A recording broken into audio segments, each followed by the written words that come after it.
En la sesión de hoy analizaremos el tema de generalidades de los contratos civiles, de acuerdo a la asignatura de Derecho Civil 3 y a los contenidos temáticos de la licenciatura en Derecho en Sistema Abierto año 2003. El objetivo de esta sesión es que se conozca y analice la importancia social y jurídica de los contratos, la utilidad en la vida práctica, el concepto de contrato y su diferencia con los convenios, los elementos que se requieren para que el contrato nazca a la vida jurídica y, en su caso, produzca los efectos que se pretenden. ¿Cuál es la importancia de utilizar y analizar a los contratos? Todos los días, de manera implícita o explícita, estamos llevando a cabo contratos. Al comprar un bien o un servicio, al trasladarnos en el transporte público, al prestar o pedir dinero prestado a un amigo, un familiar, celebramos contratos de compraventa, de mutuo, de transporte. Y entonces, al ser un instrumento de utilidad en la vida diaria, jurídicamente conlleva consecuencias, pero tendríamos que saber cómo nace a la vida jurídica un contrato y, en su caso, cómo produce los efectos que se pretenden, o en su caso, se pudiera solicitar la nulidad de ese contrato. Ahora, por otro lado, ya hablamos de la utilidad en la vida diaria de los contratos y es importante recordar que estos contratos están regulados por el derecho y de aquí su importancia para analizarlos desde un punto de vista jurídico. Antes de analizar a los contratos desde un punto de vista jurídico, tendríamos que recordar cuál es el concepto de contrato. Y al ubicar un concepto de contrato, es difícil generalizar el contrato. Esto va a depender del sistema jurídico. El concepto de contrato también puede cambiar de país a país. Sin embargo, para efectos de nuestra legislación y nuestro sistema jurídico mexicano, es importante enfatizar que la mayoría de legislaciones y la mayoría de juristas apuntan que el contrato se puede concebir como un acto jurídico. No obstante, vamos a analizar al contrato desde 3 enfoques. El primero sería el enfoque precisamente como un acto jurídico, visto al contrato como un acto jurídico. Y para ello tendríamos que retomar conceptos jurídicos fundamentales. Número 1, el supuesto jurídico. ¿Qué es el supuesto jurídico? Pues es aquel que está ya plasmado en la norma jurídica como tal, la cual puede ser actualizada a través de un hecho o un acto jurídico que genera consecuencias en el campo del derecho. El segundo enfoque, donde se ve al contrato como una norma jurídica, y esta norma jurídica de la cual emanan derechos y obligaciones. Sin embargo, ¿cómo veríamos al contrato como una norma jurídica? Aclarar que no sería una norma jurídica generalizada, es decir, para toda la colectividad, o no sería aplicable para todos, sino más bien los efectos del contrato como una norma jurídica serían solo aplicables para las partes que intervienen directamente en el contrato o, en su caso, los terceros afectados o beneficiados directamente por ese contrato. Y el tercer enfoque que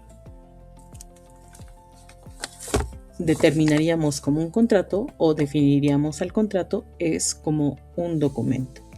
¿Por qué como un documento? Pues derivado de que el resultado material del proceso contractual o de este acuerdo de voluntades se plasma en un documento generalmente escrito, y por lo tanto deberíamos de identificar cómo se integra ese documento y posteriormente analizar la validez de este documento. En resumidas cuentas, estos serían los 3 enfoques que estableceríamos para concebir al contrato o definir al contrato. Número 1, como un acto jurídico. Número 2, como una norma jurídica. Y número 3, definir al contrato como un documento. Sin embargo, para efectos de nuestra sesión, y apuntando a que ya habíamos comentado que la mayoría de legislaciones establecen que el contrato es un acto jurídico, así como la mayoría de juristas, por lo menos en relación a nuestro sistema jurídico mexicano. Luego entonces vamos a entrar al análisis del contrato desde la perspectiva de definiendo al contrato como un acto jurídico. Ahora, también es importante precisar que los contratos son la principal o una de las principales fuentes de las obligaciones, y de ahí también la importancia de su estudio y de su aplicación no solo en el campo del derecho. Ahora, ya decíamos que las consecuencias jurídicas generalmente emanan de un hecho o un acto jurídico. Y entonces, ¿qué es el acto jurídico? Vamos a precisar, de acuerdo a la legislación civil del Estado de México, en este caso nos vamos a enfocar en el análisis de la legislación civil del Estado de México, donde nos establece ya qué son los contratos, qué es un acto jurídico y los elementos de los contratos. En primer lugar, el artículo 7.3 de la legislación estatal vigente para el Estado de México, y cito, dice, artículo 7.3, son fuentes de las obligaciones los hechos y los actos jurídicos que crean, transfieren, modifican o extinguen facultades y deberes jurídicos, cuyo contenido sea una prestación de dar, hacer o no hacer. Por otro lado, el artículo 7.6 de la misma legislación establece que el acto jurídico es toda declaración o manifestación de la voluntad hecha con el objeto de producir consecuencias de derecho. Luego entonces, el contrato, al ser un acuerdo de voluntades, se entiende como un acto jurídico que genera consecuencias en el campo del derecho. Ahora, por otro lado, también nuestra legislación estatal establece ya diferencias entre el contrato y el convenio. Es así que el artículo 7.30 establece: convenio es el acuerdo de 2 o más personas para crear, transferir, modificar o extinguir derechos y obligaciones. Y por otro lado, el artículo 7.31 nos refiere: los convenios que crean o transfieren obligaciones y derechos reciben el nombre de contratos. Pongamos un ejemplo para establecer en la vida práctica las diferencias entre un contrato y un convenio. Aunque son conceptos que generalmente se utilizan de manera indistinta, vemos que la legislación y la doctrina sí establecen diferencias entre lo que sería el contrato y el convenio, al decirnos que los contratos son una especie de convenios, es decir, el convenio es el género y el contrato es la especie. Pongo un ejemplo. Pensemos que en este año 2026 yo celebro un contrato de arrendamiento en mi calidad de arrendataria con vigencia o duración de 1 año. Transcurre el tiempo y está por concluir la vigencia del referido contrato de arrendamiento. Sin embargo, me interesa continuar arrendando el bien objeto del arrendamiento y establezco una plática con mi arrendador donde le refiero que me interesa prorrogar la vigencia del contrato de arrendamiento. Establecemos efectivamente un acuerdo donde vamos a modificar la vigencia o prolongar la vigencia de ese contrato de arrendamiento por 1 año más, es decir, supongamos del 2027 al año 2027 al 2028. Y también modificaremos el precio de la renta. Originalmente, lo que firmamos es un contrato de arrendamiento. ¿Por qué un contrato de arrendamiento? Porque ya dijimos que en la vida práctica los contratos crean o transfieren derechos y obligaciones. Y en este caso, como no existía una obligación preexistente, la primera vez que se celebró este acuerdo de voluntades lo hicimos a través de un contrato. Sin embargo, cuando decidimos prolongar la vigencia de ese arrendamiento, lo que hacemos en la vida práctica o lo que podríamos hacer es un convenio modificatorio. Pensamos que no vamos a cambiar ninguna de las cláusulas de nuestro contrato original, a excepción de la cláusula que establece la vigencia y en su caso el monto de la renta o del arrendamiento. Entonces, dejamos subsistente nuestro contrato original celebrado en el 2026 y en relación a ese contrato celebramos un convenio modificatorio que en una de las cláusulas establezca que se deja en los mismos términos y condiciones originalmente pactados con el contrato de 2026 y que se modifican las cláusulas relativas a la vigencia y el monto del arrendamiento. ¿Y cómo lo hacemos esa modificación? A través del contrato modificatorio. Es decir, queda subsistente nuestro contrato original y estas dos únicas modificaciones las hacemos a través de los efectos de un convenio, que el convenio nos sirve en su caso para modificar obligaciones preexistentes, como en el ejemplo. En la vida práctica, esa es la utilidad y la diferencia entre un contrato y un convenio. En este ejemplo, el contrato nos sirvió para dar pauta a una nueva obligación y el convenio nos sirvió para modificar una obligación ya preexistente, dejando intacto las demás cláusulas del contrato original y modificando solo las que en su momento acordamos con mi arrendador. Entonces, como ya lo vimos, aunque a veces tendemos a utilizar de manera indistinta el concepto de contrato y convenio, en la vida práctica su utilidad sí puede diferenciarse y de ahí que nuestra legislación sí establezca diferencias entre el contrato y el convenio. Retomando la esencia de nuestra sesión, que es el contrato como una especie de convenio, y que ya mencionamos también que el contrato nos vamos a enfocar en el análisis del contrato como un acto jurídico. Pues, como bien sabemos, cualquier acto jurídico debe contener elementos de existencia y en su caso elementos de validez. Como su nombre lo dice, esos elementos de existencia son necesarios para o esenciales para que nuestro acto jurídico nazca a la vida jurídica. Y los elementos de validez son los que van a otorgarle veracidad, autenticidad a nuestro acto jurídico en el campo del derecho. Entonces, para analizar el nacimiento y la existencia de un contrato en la vida jurídica y en su caso la validez del mismo, tendríamos que identificar y analizar los elementos de existencia o como algunos doctrinarios o legislaciones definen como elementos esenciales del acto jurídico y también los elementos de validez.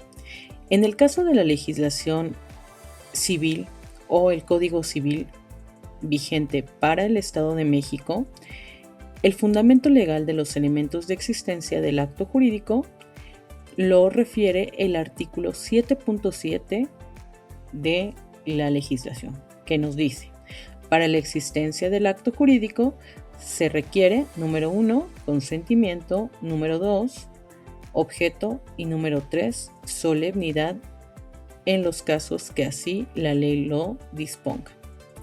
Por otro lado, los elementos de validez están establecidos en el artículo 7.8 de la misma legislación. Dice: para que el acto jurídico sea válido, se requiere, número 1, capacidad, número 2, ausencia de vicios del consentimiento, número 3, que el objeto, motivo o fin sea lícito, y las formalidades, salvo las excepciones establecidas por la ley. Bueno, ¿y qué diferencia hay entre los elementos de existencia y los elementos de validez? ¿Qué pasa si mi contrato adolece de algún elemento de existencia o, en su caso, elemento de validez? Bueno, en el caso de los elementos de existencia, o también conocidos como elementos esenciales, como su nombre lo dice, son requisitos esenciales para que mi contrato nazca a la vida jurídica. Por consecuencia, si en la realización de mi contrato o mi acuerdo de voluntades no existe alguno de estos elementos, por lo tanto, mi contrato, por consiguiente y por lógica, sería inexistente, no produciría efectos en la vida jurídica. Es decir, si faltara o no estuviera presente el consentimiento al celebrar un contrato, o no hubiera objeto jurídico para la celebración del mismo, y en su caso la celebración de el contrato con las solemnidades o formalidades, en su caso, que la ley establezca. Y por otro lado, en el caso de los elementos de validez, a diferencia de la falta de requisitos o elementos de existencia o esenciales, el contrato sí puede nacer a la vida jurídica, pero la falta de algún elemento de validez podría provocar la nulidad absoluta o la nulidad relativa de el mismo. ¿Qué diferencia hay entre una nulidad absoluta y una nulidad relativa de un contrato o de cualquier acto jurídico? De igual forma, el artículo 7.10 establece en qué casos el contrato, o en este caso el acto jurídico, será inexistente. Dice: es inexistente el acto jurídico cuando no contiene una declaración de la voluntad por falta de objeto que pueda ser materia de él o de la solemnidad requerida por la ley. No producirá efecto legal alguno, ni es susceptible de hacerse valer por confirmación ni por prescripción. Puede invocarse por todo interesado. Aquí está el fundamento legal de lo que acabamos de explicar. Entonces, si nuestro contrato no cuenta con uno o más elementos esenciales o de existencia, como lo define nuestra legislación civil estatal, por lo tanto, no producirá efecto alguno, simplemente no nacerá a la vida jurídica. Y por otro lado, pensemos que nuestro contrato sí cumplió o sí tiene presente los elementos de existencia, sí cumple con estos requisitos. Sin embargo, adolece de uno o más elementos de validez. Ya el artículo 7.11 también nos refiere cuál es la consecuencia jurídica de ello. Dice: efectos de la ilicitud en el objeto, motivo o fin del acto jurídico. La ilicitud en el objeto, motivo o fin del acto jurídico produce la nulidad absoluta o relativa según lo disponga la ley. Luego, el artículo 7.12 nos dice: la nulidad absoluta, por regla general, no impide que el acto produzca provisionalmente sus efectos, los cuales serán destruidos retroactivamente cuando se pronuncie judicialmente la nulidad. De ella puede prevalerse todo interesado y no desaparece por la confirmación o prescripción. Por otro lado, el artículo 7.13 nos dice: la nulidad es relativa cuando el acto jurídico es susceptible de confirmación o prescripción. Siempre permite que el acto produzca sus efectos mientras no sea declarado nulo.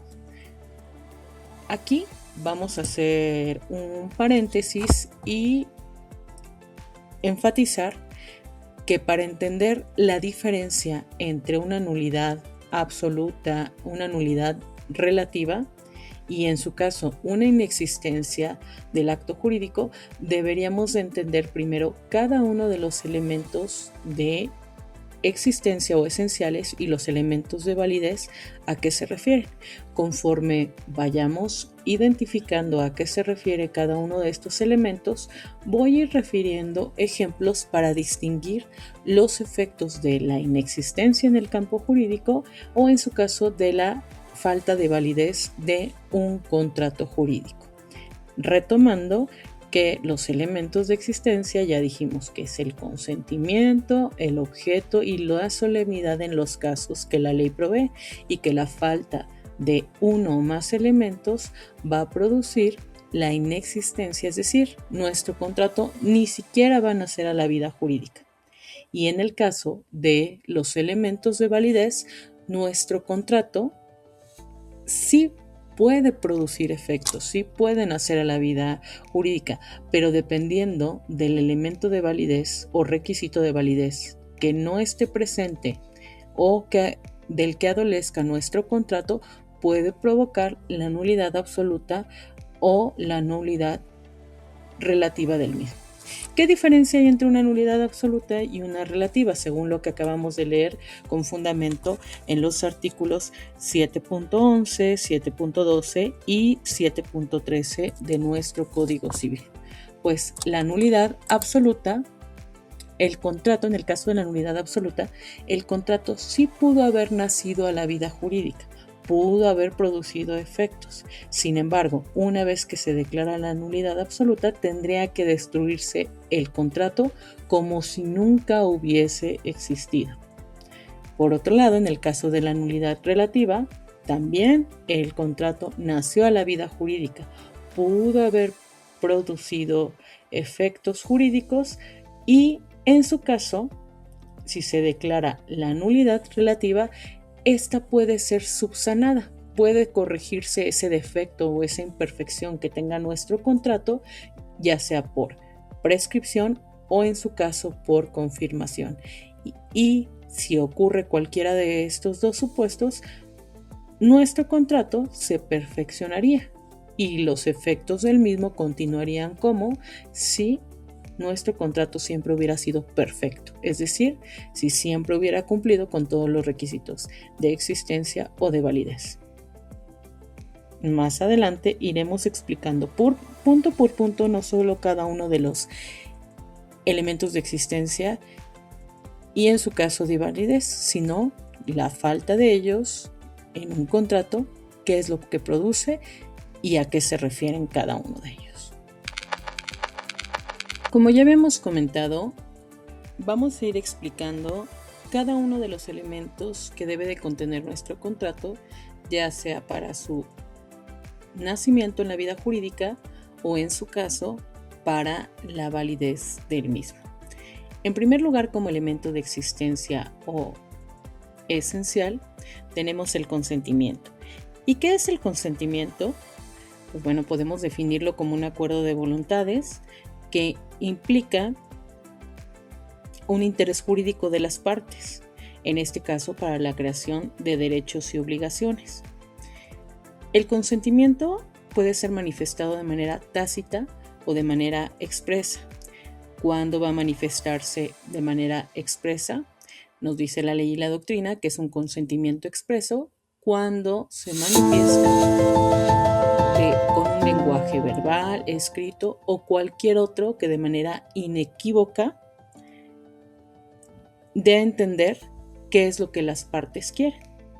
Y va a ser tácito cuando se deduzca por hechos o actos que hagan presuponer qué es lo que las partes quieren. Un ejemplo: yo contrato un servicio. Al momento de contratarlo, me dicen que el costo del servicio va a ser de 250 pesos mensuales. Y después de un año que estoy utilizando ese servicio, me llega una notificación o me notifican que va a aumentar el costo del servicio y que si ya no es mi deseo continuar con el servicio, puedo cancelar. Sin embargo, no lo cancelo, que se entiende que tácitamente acepté que el monto del servicio ha aumentado. Y cuando firmé mi consentimiento de manera expresa, pues eso fue un consentimiento expreso. Entonces, primer elemento, el consentimiento de las partes para la celebración del contrato. Continuando con el segundo elemento de existencia, tenemos al objeto del contrato. Y el objeto del contrato podemos identificarlo de dos maneras. El objeto directo, que se refiere a la creación o transmisión de derechos y obligaciones. Y el objeto indirecto, que está relacionado por la cosa, el hecho o la abstención, es decir, la prestación a la que se obligan las partes del contrato. Y en cuanto al objeto de los contratos, la legislación civil estatal vigente en el Estado de México establece en su artículo 7.65 cuál es el objeto de los contratos y nos refiere: son objeto de los contratos, fracción primera, el bien que se está obligado a dar. Segundo, el hecho que el obligado debe hacer o no hacer. Y por otro lado, las características del bien objeto del contrato establece el artículo 7.66 del Código Civil que el bien objeto del contrato debe, número 1, existir en la naturaleza, número 2, ser determinado o determinable en cuanto a su especie, y número 3, estar en el comercio. Por consiguiente, ¿podría yo vender las oficinas de la presidencia municipal? Pues no, porque no cumple con una de las características que tiene que ser objeto del contrato, que es estar dentro del comercio, y por lo tanto ese contrato sería inexistente, ni siquiera podría producir efectos en la vida jurídica. ¿Qué es la solemnidad como elemento de existencia en los contratos? Bueno, para entender la solemnidad, primero deberíamos entender qué es la forma de los contratos. Y la forma es el medio por el cual exteriorizamos la voluntad o el consentimiento de algo o hacia algo. Cuando la ley establece algunos requisitos adicionales o específicos para darle forma o para exteriorizar esa voluntad o ese consentimiento, hablamos de solemnidad. No en todos los casos la ley prevé estos requisitos adicionales. Sin embargo, habrá situaciones en las cuales para la existencia del contrato, la ley establezca específicamente la solemnidad como un requisito de existencia. Pongamos un ejemplo. El matrimonio. El matrimonio, si lo vemos como un acto jurídico, pero además también desde el punto de vista de un contrato, ya que genera derechos y obligaciones para ambas partes, podemos también identificarlo como un contrato.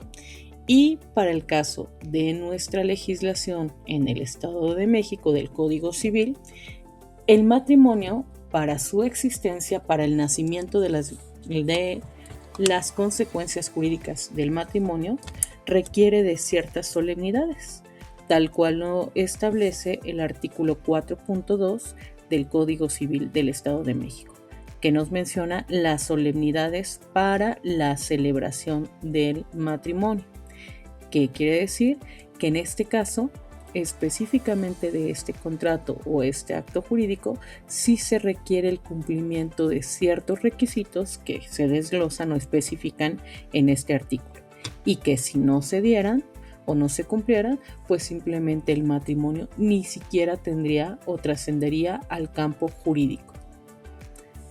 Entonces, para recapitular lo que hemos estado platicando, la falta de uno o más elementos de existencia, o también conocidos como elementos esenciales en nuestro contrato, por consiguiente, implicaría la inexistencia en el campo jurídico, o simplemente no produciría efectos ese contrato, no nacería a la vida jurídica. Ya dijimos, si no hay consentimiento, pues no puedo celebrar un contrato, porque el contrato o el convenio, como ya lo establecimos en un inicio, es un acuerdo de voluntades entre dos o más partes. Por lo tanto, si no hay consentimiento de ambas partes o de las partes que intervienen, pues simplemente no puede haber contrato. Si no hay un objeto que cumpla con las características de ser posible física y jurídicamente estar en el comercio, por lo tanto, tampoco puede haber objeto del contrato, o ese contrato no podría nacer a la vida jurídica, como ya habíamos referido. Ejemplo, el querer vender las oficinas de la presidencia municipal, que para empezar también no cumplen con la característica de estar en el comercio. Y por último, este tercer elemento, que es la solemnidad en los casos que la ley prevé. Es decir, ¿en todos los casos se requiere de esta solemnidad o estos requisitos? No, solo específicamente cuando el acto jurídico así lo requiera, como el ejemplo del contrato de matrimonio. Recordando también que entonces la falta de uno o más elementos de existencia produciría que el contrato fuera inexistente, de acuerdo a lo que establece el artículo 7.10 de la legislación en referencia.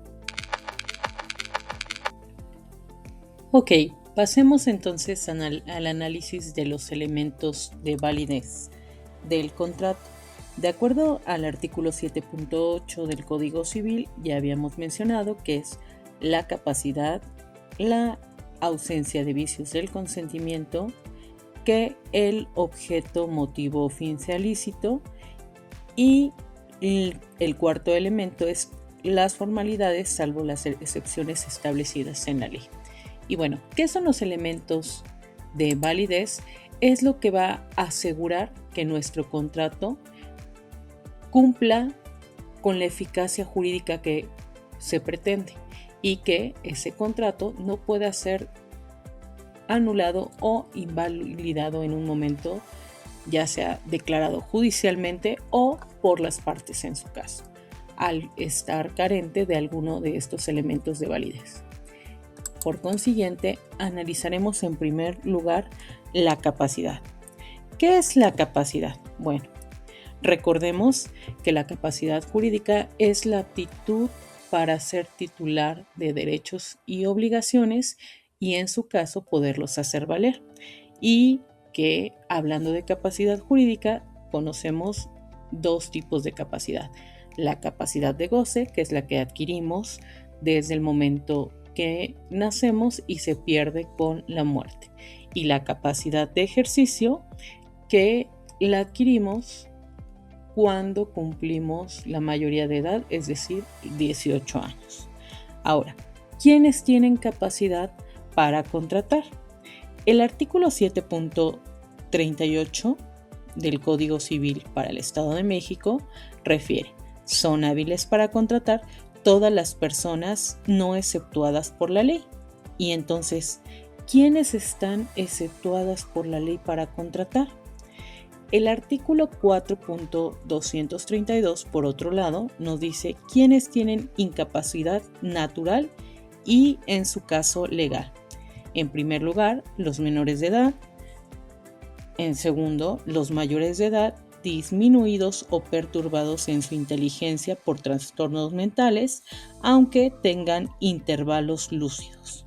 Tercero, los sordomudos que no sepan leer ni escribir. Cuarto, los ebrios consuetudinarios y los que habitualmente hacen uso inadecuado de estupefacientes, psicotrópicos o cualquier otra sustancia que altere la conducta y produzca dependencia.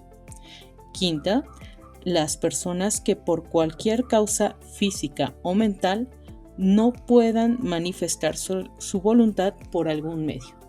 Por consiguiente, ¿quiénes pueden contratar?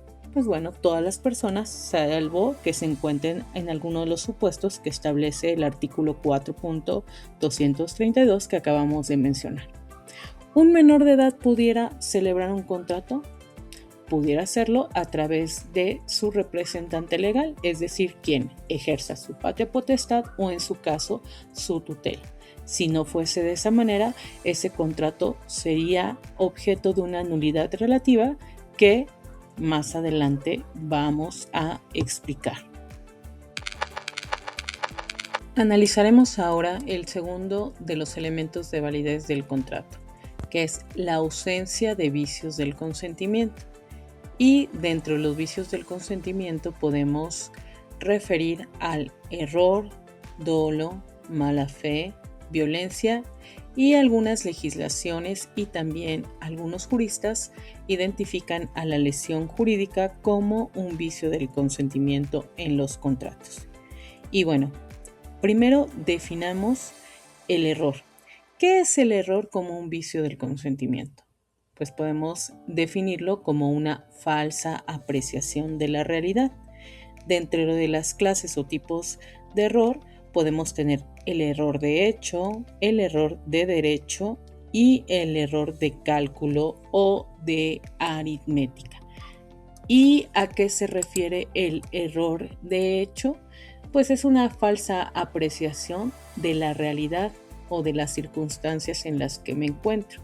Y el error de derecho es una ignorancia o falso conocimiento de la realidad.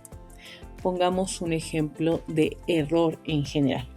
Supongamos que voy a una joyería con la intención de adquirir un anillo brillante, bonito, y entonces veo en el aparador un anillo exhibido que lo veo brillante, bonito, y yo creo, como lo veo muy brillante, que es de oro.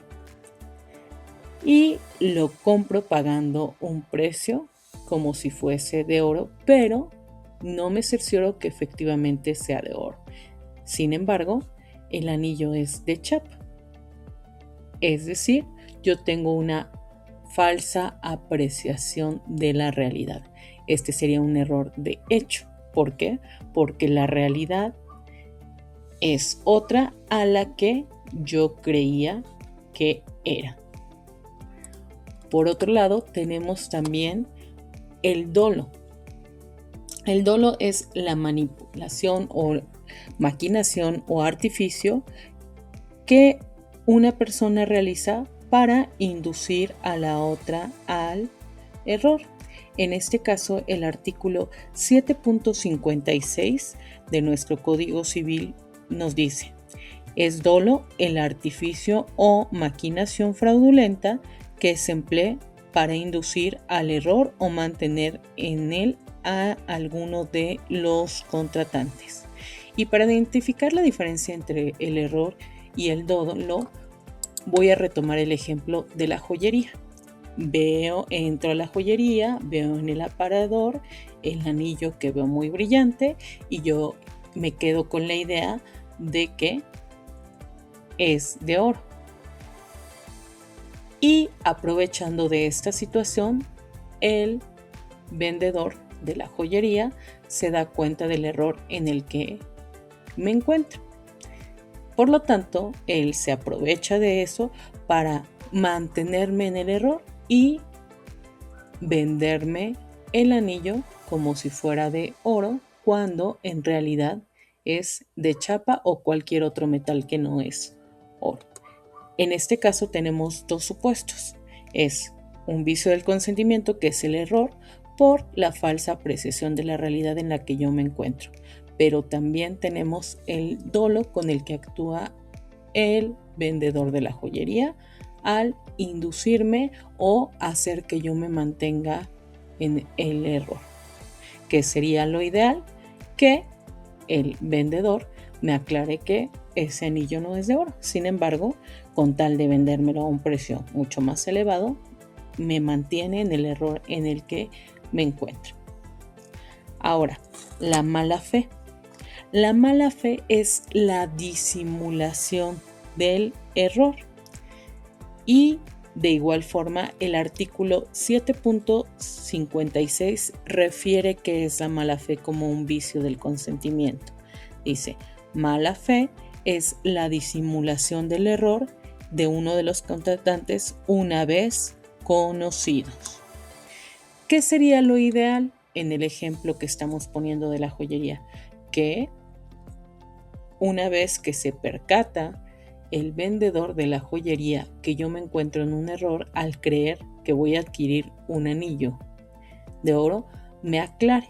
Sin embargo, lo disimula. Y entonces me afecta. O en términos más precisos, la mala fe, pensemos que el vendedor entra a preguntar el precio y las características con su jefe de ese anillo, y el jefe del vendedor le aclara que no es de oro, que es de chapa o de acero inoxidable, de cualquier otro material. Una vez enterándose el vendedor de esta situación, tendría que hacerme saber que estoy en un error. Sin embargo, prefiere disimularlo o callarse. A lo mejor no era su intención. En este caso no hubo dolo porque no me indujo a caer en el error. Sin embargo, hubo mala fe porque al darse cuenta que efectivamente no era de oro ese anillo, o él al saberlo, también prefiere disimularlo. En este caso se da la mala fe como un vicio del consentimiento. Ahora, por otro lado, ¿qué es la violencia como vicio del consentimiento? El artículo 7.60 nos refiere que hay violencia cuando se emplea fuerza física o moral con amenaza de perder la vida, la honra, la libertad, la salud o una parte considerable de los bienes del contratante, de su cónyuge, concubino, ascendientes, descendientes y parientes colaterales de segundo grado y por afinidad en primer grado. ¿En qué caso podríamos poner como ejemplo una compraventa? Un compraventa donde al vendedor lo obliguen amenazándolo que si no le da a tal o cual precio, o si no le vende el objeto del contrato de compraventa, va a hacerle algo el comprador a alguno de sus familiares o a sí mismo. Entonces, este contrato ya estaría viciada la voluntad porque ya no fue un consentimiento libre, ya no fue porque libre y voluntariamente el vendedor quisiera realizar la compra-venta. Sin embargo, lo hizo orillado por esa fuerza externa que fue una violencia a través de amenazas para aceptar la celebración de este contrato. Y por último, al hablar de lesión en los contratos, implica que se ha obtenido por uno de los contratantes un lucro excesivo.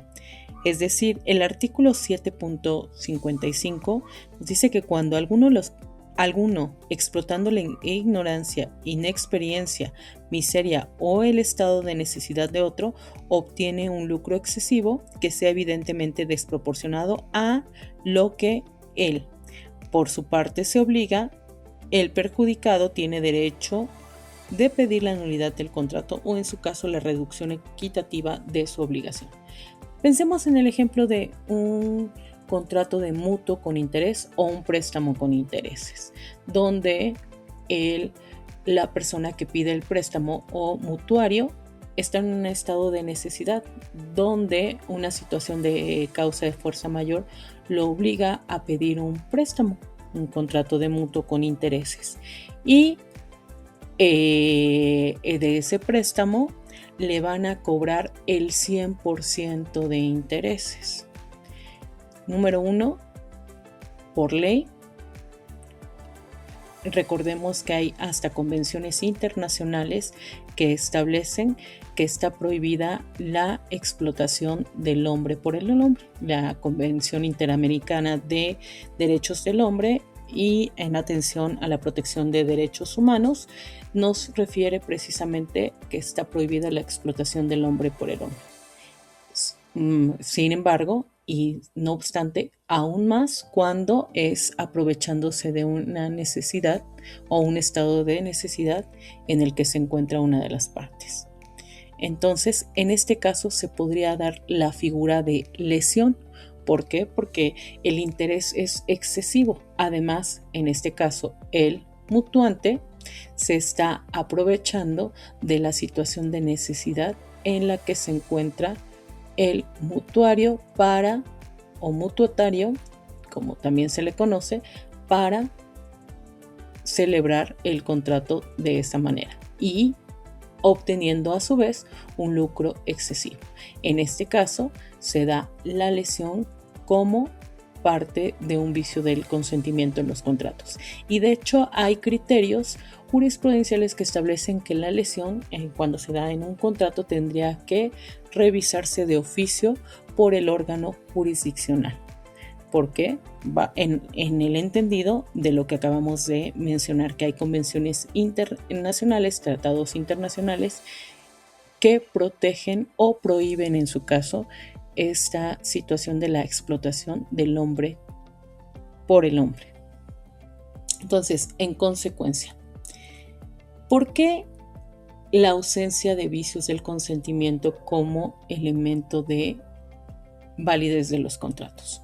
Porque se entiende que en un acuerdo de voluntades como lo es un contrato, el consentimiento tiene que ser libre, no tiene que estar interferido o viciado por error, por dolo, por mala fe, por lesión o por violencia. Si en su caso fuera viciado por alguno de estos vicios del consentimiento, entonces podríamos solicitar ya sea la nulidad absoluta o la nulidad relativa de ese contrato y obviamente combatiendo la efectividad o en su caso hasta los efectos jurídicos de este contrato celebrado con algún vicio del consentimiento.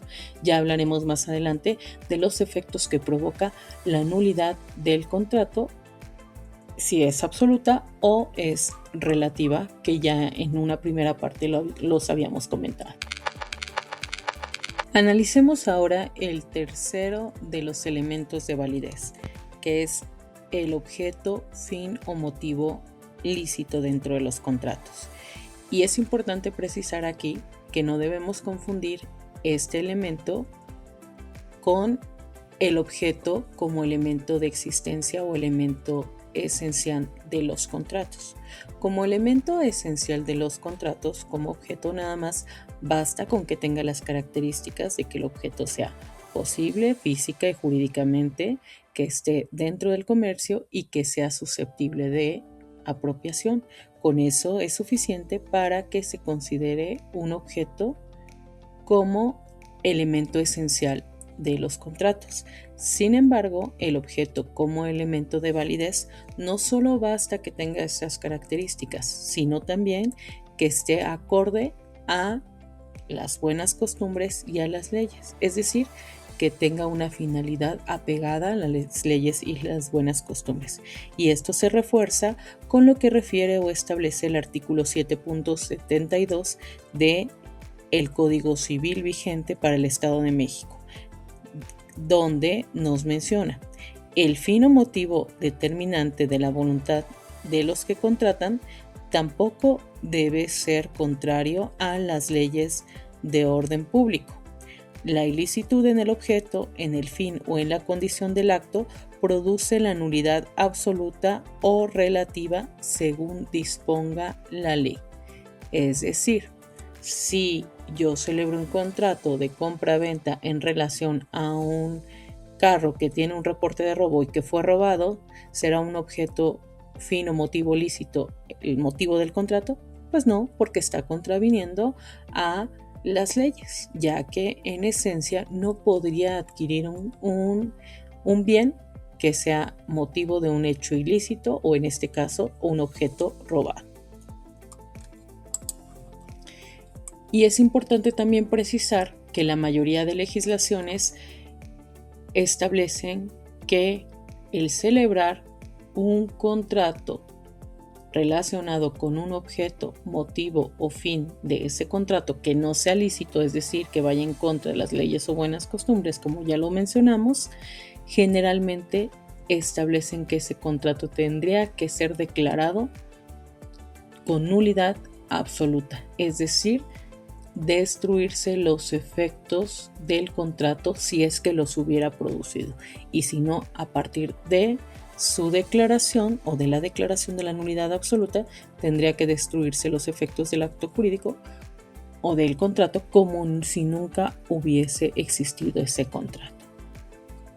En algunos casos, dependiendo de la situación, podrá ser susceptible de confirmarse o prescribir la causa de invalidez por motivo de este elemento de validez. Pero la mayoría de legislaciones apuntan que en realidad el contrato que adolece de este requisito debería ser declarado nulo de plano, es decir, una nulidad absoluta. Analicemos el cuarto elemento de validez y último de los elementos de validez, que son las formalidades en el contrato. Y la fracción cuarta refiere salvo las excepciones establecidas por la ley. ¿Qué quiere decir esto? Que la forma se refiere a la manera en que debe de ser manifestada o asentada el consentimiento, la exteriorización, la manera en que debe ser exteriorizada el consentimiento en un contrato. Recordemos que puede ser por el simple consentimiento verbal, en algunos casos escritos o con alguna otra forma prevista en la ley. Nuestra legislación refiere a un sistema mixto en cuanto a la forma, es decir, en ciertos actos requiere de determinada formalidad para su validez y en otros da la libertad a los contratantes para que el consentimiento se manifieste de la manera que mejor se adecue a las necesidades de la parte. Sobre todo entendiendo que hoy también existen los contratos electrónicos y que la ley los considera válidos bajo el cumplimiento de ciertos requisitos legales. En el caso de que se dé la falta de forma prescrita por la ley en un contrato, solo producirá en la mayoría de los casos la nulidad relativa de este contrato. Es decir, de acuerdo al artículo 7.73, nos refiere la manera y los medios y los términos en que deben obligarse en los contratos, estableciendo en los contratos civiles cada uno se obliga en la manera y términos que aparezca que quiso obligarse, sin que para la validez del contrato se requieran formalidades determinadas fuera de los casos expresamente designados por la ley. Por otro lado, el artículo 7.74 establece que la falta de formalidad exigida por la ley no origina la nulidad absoluta del contrato, pero si la voluntad de las partes para celebrarlo consta de manera fehaciente, cualquiera de ellas puede exigir que se dé el contrato de forma legal.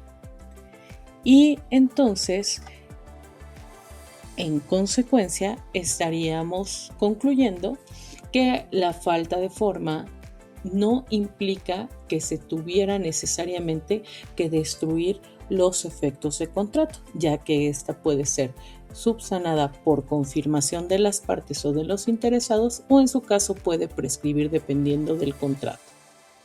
Y bueno, este es el cuarto elemento de validez de los contratos, para pasar entonces al análisis generalizado de qué produce la falta de cada uno de los elementos de validez en el contrato. Una vez que hemos analizado cada uno de los elementos de existencia o esenciales que debe de contener nuestro contrato, así como los elementos de validez y a qué se refieren cada uno, podemos concluir que la falta de uno o más elementos de existencia en nuestro contrato produciría en consecuencia la inexistencia del contrato. Es decir, este contrato no produciría efectos en la vida jurídica y por lo tanto no generaría consecuencias para ninguna de las partes ni para un tercero. Recordando que los elementos esenciales o de existencia es el consentimiento, el objeto, motivo del contrato, y la solemnidad, pero solo en los casos que la ley prevé. Retomando un ejemplo, hablábamos de el matrimonio visto como un contrato. Por lo tanto, si no hay un acuerdo de voluntades o de ambos contrayentes o posibles cónyuges para la celebración del mismo, por obviedad de razones, no produciría efectos jurídicos este contrato de matrimonio, o simplemente porque no se cumple alguna de las solemnidades que la ley prevé. Referíamos que el artículo 4.2 del Código Civil del Estado de México establece las solemnidades y requisitos para contraer matrimonio en nuestra entidad, y uno de ellos es que se celebre ante la autoridad competente. En el caso del Estado de México, pues la autoridad competente es el oficial del registro civil. Por lo tanto, si no se cumple con estas solemnidades, aunque exista consentimiento de las partes, ya que es un contrato o en su caso un acto jurídico que sí requiere solemnidades específicas establecidas por la ley, simplemente ese matrimonio no trascendería a el ámbito jurídico, ni produciría efectos entre los posibles cónyuges, ni tampoco respecto de terceros. Por otro lado, en cuanto a los elementos de validez, recordando también que los elementos de validez son la capacidad de las partes, la ausencia de vicios del consentimiento, que el objeto, motivo o fin sea lícito, que aquí habría que hacer un paréntesis que ya también especificamos, que no es lo mismo el objeto como elemento esencial o de existencia, o el objeto, motivo o fin lícito como elemento de validez. Y por último, la forma o las formalidades que la ley prevé para ciertos contratos. En el caso de que faltare uno o más elementos, produciría la nulidad absoluta o la nulidad relativa del contrato, según sea el caso. En la mayoría de las legislaciones, una de las causales de nulidad absoluta es que el objeto, motivo o fin no sea lícito, es decir, que no vaya acorde a las buenas costumbres o a lo que establece la ley. Pero antes de poner ejemplos, retomaríamos los efectos de la nulidad absoluta de un contrato y de la nulidad relativa en su caso. ¿Qué efectos tiene la nulidad absoluta de un contrato? Bueno, a diferencia de la inexistencia, el contrato sí nace a la vida jurídica, sí trasciende en el campo jurídico y sí produce o pudo haber producido efectos, tanto en las partes que intervienen en el contrato como los terceros directa o indirectamente afectados por este contrato. Pero una vez que se declara judicialmente la nulidad de este contrato, se tendría que destruir los efectos del acto o del contrato como si nunca hubiese existido. Por otro lado, la nulidad relativa produce efectos el contrato y además, en su caso, puede ser subsanada o puede ser susceptible de que esa nulidad desaparezca o prescriba, o en su caso, la nulidad relativa puede ser objeto también de confirmación. Pongo ejemplos para establecer la diferencia entre nulidad absoluta y nulidad relativa. Ejemplo: supongamos que una persona compra un vehículo robado. Obviamente, este vehículo es un acuerdo de voluntades que, aunque existieran los demás elementos esenciales y de validez del contrato, el objeto, motivo, fin del contrato, que es el vehículo, va en contra de lo que las leyes y las buenas costumbres establecen. En este caso, el contrato pudo haber producido efectos entre las partes. Pensemos que el comprador entregó el precio pactado por la compraventa al vendedor y, en su caso, el vendedor transmitió la propiedad de este vehículo.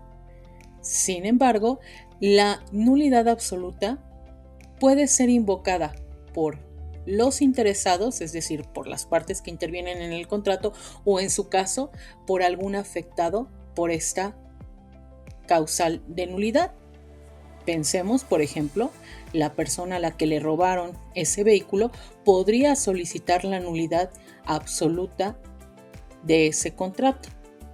Y entonces, si se solicita la nulidad absoluta o se declara la nulidad absoluta de ese contrato, se tendrían que destruir los efectos de ese contrato como si nunca hubiese existido. En el caso de la nulidad relativa, podríamos poner como ejemplo un contrato de arrendamiento. El Código Civil establece que el contrato de arrendamiento tendría que celebrarse por escrito. Sin embargo, pensemos que arrendador y arrendatario establecen los términos y condiciones y las cláusulas de este contrato, lo celebran de manera verbal. ¿Qué es lo que nos está faltando ahí como elemento de validez? Pues la formalidad o la forma de manifestación, como lo prevé la ley, que debería ser por escrito. Sin embargo, como esta falta de forma es una causal de nulidad relativa, ¿cómo se podría subsanar? En el momento que todo lo que habían acordado las partes de manera verbal lo trasladen a ese consentimiento, lo exterioricen ahora por escrito. Con ello están confirmando la voluntad que originalmente habían establecido de manera verbal y además están subsanando esta deficiencia de nuestro contrato. Por lo tanto, el contrato produciría efectos como si siempre hubiera sido perfecto o hubiese cumplido con todos los elementos de existencia y validez. En conclusión, la nulidad absoluta destruye los efectos de nuestro contrato como si nunca hubiera existido. Y la nulidad relativa, que se puede dar por casi todos la falta de cualquiera de los elementos de validez, a excepción de el objeto, motivo o fin lícito. En todos los demás casos se puede confirmar o prescribir la causa que dio motivo a la nulidad relativa. Y una vez que ocurra esto, que se subsane esta deficiencia, nuestro contrato seguiría surtiendo efectos como si siempre hubiese sido perfecto, cumpliendo todos los elementos de existencia y de validez. Por lo tanto, después de todo lo que hemos platicado en esta sesión, podemos concluir que como abogados, no solo desde el ámbito jurídico, sino también por la utilidad social que tienen los contratos, pero máxime en el caso de los abogados, tendríamos que ubicar todo esto que acabamos de platicar acerca de qué es un contrato, qué es un convenio, qué elementos debe contener mi contrato para su existencia en el campo jurídico y en su caso para su validez. No solo al momento de redactar un contrato tendríamos que tener presente todos este tipo de situaciones y de requisitos, sino también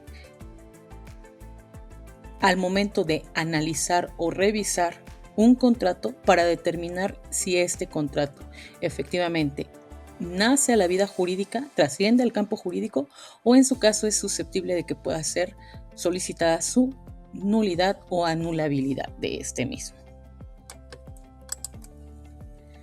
Y recordar también que los contratos también, uno de los principios que rige a los contratos es la buena fe y la voluntad de las partes, y que existe una máxima en derecho que establece que principalmente entre relaciones o vínculos entre particulares, lo que no está prohibido está permitido.